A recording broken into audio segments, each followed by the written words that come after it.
Hey everyone. Think back to a time you were totally freaked out during a horror movie. Heart-pounding, you know? Well, today, we're going to take a deep dive into two horror icons that have been scaring the pants off people for decades. Yeah. Leatherface from the Texas Chainsaw Massacre Yeah. and Jason Voorhees from Friday the 13th.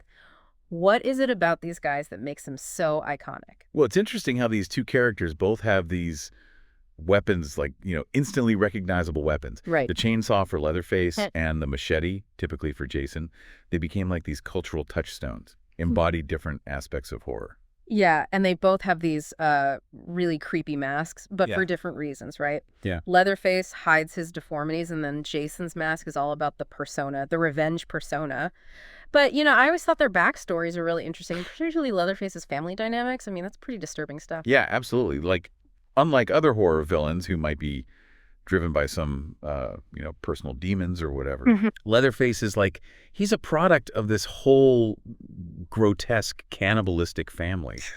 Living in rural Texas, this isn't just, a random act of violence. This is a way of life for them. Right. So it's really highlighting a complete breakdown of societal norms. And that's really what makes Leatherface so terrifying. He kind of embodies this horror of being trapped in a world where the lines are completely blurred between, civilization and savagery. Yeah, and then you've got Jason, who is totally driven by this need for revenge, right? But it's not just revenge. Like, it's not just an eye for an eye kind of thing. Yeah. There's something almost elemental, I think, about his rage. Right, exactly. It's rooted in this really profound sense of loss and injustice. Yeah. His mother's death, his own tragic drowning at Camp Crystal Lake. All this fuels this quest for vengeance that transcends the natural world. Right. He's not just seeking retribution. He becomes vengeance. He does. Speaking of Camp Crystal Lake, I always thought Camp Crystal Lake was creepy.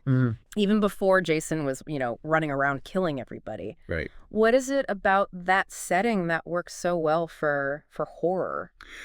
Camp Crystal Lake, it taps into like our collective unease about places that are like idyllic that then become sinister. Yeah. It's like that classic slasher trope, a summer camp. Right. A place that's associated with, childhood innocence and fun. Yeah. Then it becomes this hunting ground for a relentless killer. Right. And I think that contrast really heightens that fear because it's like it violates our sense of security. It reminds us that nowhere is truly safe. And that's a pretty stark contrast to the Texas Chainsaw Massacre setting, right? Yeah. It's desolate and rural Texas. Yeah. I mean, that landscape is so oppressive, even before Leatherface, revs up the chainsaw. Oh, for sure, for sure. Yeah, the dilapidated houses, the crumbling barns, the oppressive heat. It all just creates this feeling of isolation and decay. Yeah. And the environment itself really reflects that warped psychology of Leatherface's family, Yeah. It's almost like a physical manifestation of their twisted world. Yeah. It's almost like the setting is another character in a way. It is. Yeah. And speaking of different kinds of dread, we have to talk about the tone of these movies, these franchises, because they are very different. Texas Chainsaw Massacre is known for this gritty realism. It's almost like you're watching a documentary from hell. Yeah. Yeah. You hit the nail on the head there. Yeah. The Texas Chainsaw Massacre really aims for this visceral, raw kind of horror. The violence, while it is, intense, it's presented in a way that feels disturbingly real. It does, yeah. And you've got the shaky camera work, the grainy visuals, the sound design. Yeah. It's almost claustrophobic. It all contributes to this sense of unsettling authenticity. Right. And Friday the 13th, while it is definitely violent, it leans into this more stylized, almost fantastical approach to horror. It's still scary, but there's also kind of a sense of fun with it, right? Yeah. Like, you can't help but admire Jason's creativity. Yeah. Yeah, absolutely. There's this self-awareness to Friday the 13th, that allows it to embrace the outlandish aspects of slasher cinema. Yeah.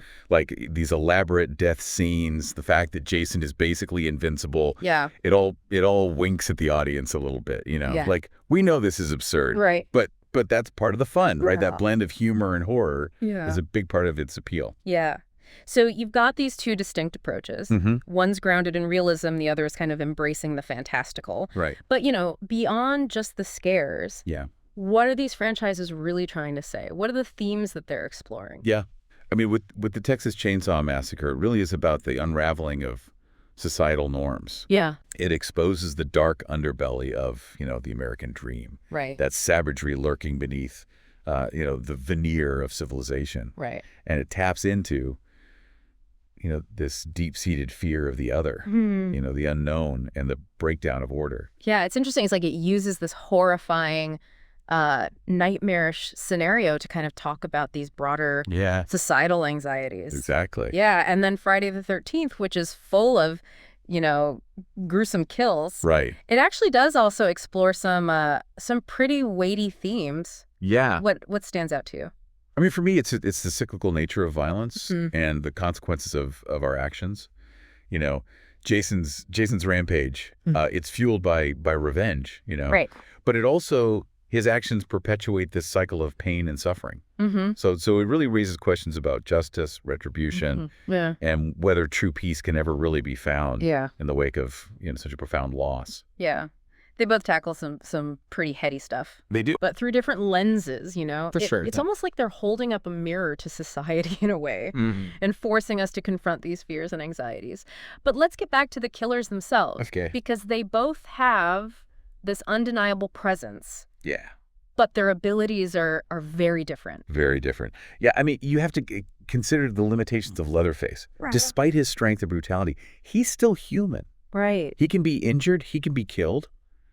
And that vulnerability makes him scarier in a way. Right. Because it grounds him in a reality that we understand. He represents a threat we could actually encounter. Yeah, exactly. Yeah. Which is terrifying. Yeah. And then you have Jason, who transcends those limitations and becomes this mythical figure. Yeah. He's supernaturally strong. He's resilient. Right. He's seemingly impossible to kill. Right. He represents a primal fear. This unstoppable force that you can't reason with. You can't defeat. He's a walking nightmare. Yeah. They embody different aspects of fear. Totally. Leatherface is more about human violence, right? Yeah. And Jason is more about the supernatural, the inevitability of fate. Precisely. And that's what makes them such enduring figures in horror. Yeah. They represent different sides of what scares us. And those fears continue to resonate. Yeah. Generation after generation. And speaking of their legacy, yeah, how have these cinematic titans really shaped horror as we know it today? Well, the Texas Chainsaw Massacre really,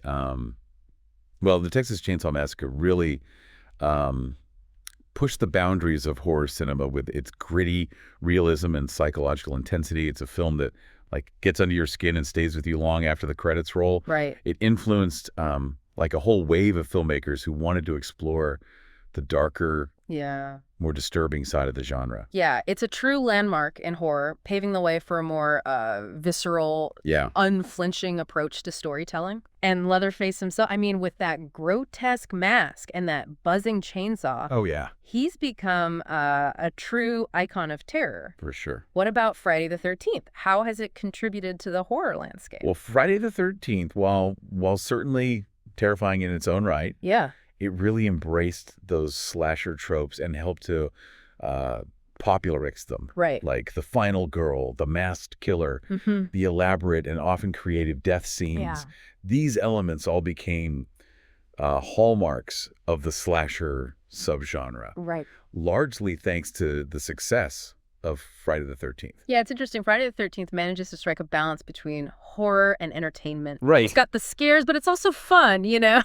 There's a wink at the audience that kind of acknowledges how over the top it all is. Totally, yeah. It's a testament to the franchise's ability to tap into, different aspects of the horror experience. It can be scary, but it also lets us revel in the thrill of the chase, the suspense, and even the dark humor. Yeah, and both franchises, despite their different styles, have had this incredible cultural impact that extends way beyond horror. For sure. It's crazy to think how these characters have seeped into our collective consciousness. It is remarkable, isn't it? Yeah. Leatherface's chainsaw. Yeah. Jason's hockey mask. Yeah.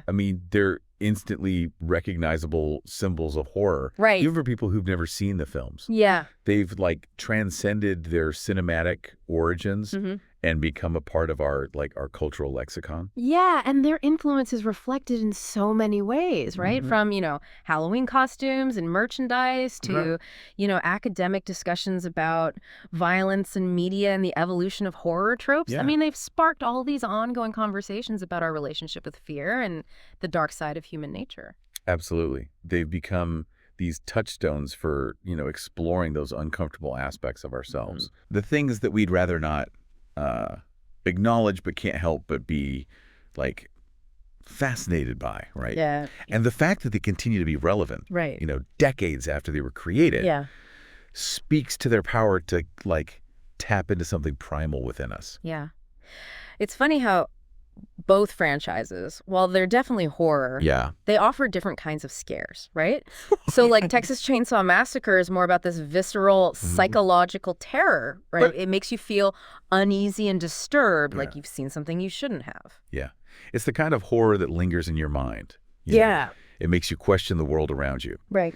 And then there's Friday the 13th, which leans into those more cathartic thrills of the slasher genre, right? Right. It's about the adrenaline rush, Yeah. the suspense, who's going to survive, and this almost morbid fascination with how Jason dispatches his victims.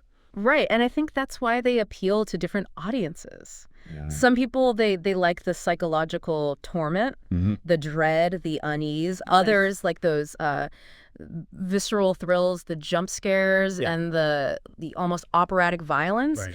But both approaches, at their core, are tapping into that that human fascination with fear. Yeah. It's that desire to, confront the darkness. Right. Explore the boundaries of, what we can handle. Yeah. Even if it's just in, a movie theater or in our living rooms. Right. And I think that's why Leatherface and Jason have endured as cultural icons. They represent different facets of that fascination. Yeah. And they allow us to experience those fears in a controlled environment. Exactly. It's like a roller coaster for the psyche, You're testing your limits, confronting your fears, and then you come out the other side, maybe a little shaken, but ultimately, okay. But now I'm curious to hear from you, the listener. Yeah. What kind of horror resonates more with you? Yeah. Do you find yourself drawn to that raw psychological terror of the Texas Chainsaw Massacre? Right. That feeling of being trapped in a nightmare that you just can't escape? Right. Or do you prefer the more stylized, almost playful thrills of Friday the 13th? Yeah. Where the scares are heightened by a sense of fun and over-the-top spectacle? It's a fascinating question, isn't it? It is. Because I think the answer might reveal something about, our individual fears, our tolerance for different types of horror, and maybe even, our own psychological makeup. It's a thought-provoking way to consider our relationship with the genre as a whole. Right. Why are we drawn to certain types of horror? Right. What is it about these stories, these characters that speak to us on such a visceral level? It's a great question. We've talked about the origins, the motivations, the settings, the themes. The cultural impact of both Leatherface and Jason. For sure. We've explored the psychological depths of the Texas Chainsaw Massacre and the supernatural playground of Friday the 13th. But really, the most fascinating aspect of all this is how it reflects back on us, right? Yeah. Viewers, the fans, the ones who kept these horror legends alive. Yeah. It's a reminder that horror, at its best, isn't just about cheap scares or, gratuitous violence. Right. It's about exploring, those dark corners of the human experience, the things that frighten us, intrigue us, and ultimately make us human. Right. It's a powerful genre. It is. That can both terrify and illuminate. It forces us to confront our fears and anxieties in a way that few other genres can. For sure. So as we wrap up our exploration of Leatherface, and Jason, I want to leave you with this. Don't be afraid to, dig a little deeper into the horror genre. Yeah. There are so many fascinating stories and characters out there, each with a a unique perspective on what it means to be terrified. It's a genre that's always evolving, always pushing boundaries and challenging our perceptions of fear. Yeah. And sometimes, the most unsettling horror comes from unexpected places. We've talked about Leatherface and Jason as these separate entities, Right. masters of their own domains of horror. Yeah. But what if we kind of blurred the lines a little bit? Ooh, now that's an interesting thought. Yeah. Are you suggesting like a crossover, like Freddy versus Jason? Not exactly. I'm thinking more like a thematic clash. Yeah. Okay. What if the gritty realism of the Texas Chainsaw Massacre collided with the supernatural elements of Friday the 13th? That is fascinating. Imagine like Leatherface and his family grounded in their brutal reality, suddenly having to contend with a killer that can't be stopped by conventional means. Like, how would Leatherface's primal terror be amplified by facing a foe who just shrugs off death? You know, would Jason's supernatural abilities even hold up against the raw, visceral horror of the Sawyer family? Oh, it'd be like blending two really potent flavors of fear together, creating something totally new and unsettling. Would Jason's presence shatter the gritty realism of the Texas Chainsaw world? Or would Leatherface's brutality ground Jason in a way he's never experienced? It's a thought experiment, but I think it really highlights how, different styles of horror can interact and potentially amplify each other. Yeah. It makes you wonder if certain types of horror are more real or effective than others. Or if it's the combination, that really pushes our buttons. It's a good point. And I think it's a reminder that the power of horror often lies in the unknown, in those spaces between what we can explain and what defies logic. I mean, we seek those thrills, those chills, but we also want to understand them, We want to dissect them, figure out why certain things scare us and others don't. Exactly. Yeah. And that exploration, that journey into the heart of darkness is what keeps us coming back for more. It's about testing our limits, confronting our fears, and ultimately emerging from the darkness, with a new appreciation for the light. I like that. So as we conclude our deep dive into the worlds of Leatherface and Jason Voorhees, I really encourage you to keep exploring, the vast and the multifaceted world of horror. I mean, there's a whole universe of terrifying tales out there. For sure. Each offering a unique glimpse into the dark side of a human experience. And who knows, maybe someday we'll take another deep dive together. Explore a different corner of this fascinating and often unsettling genre. Well, until then, keep those lights on. And remember, sometimes the most terrifying monsters are the ones we create in our own minds.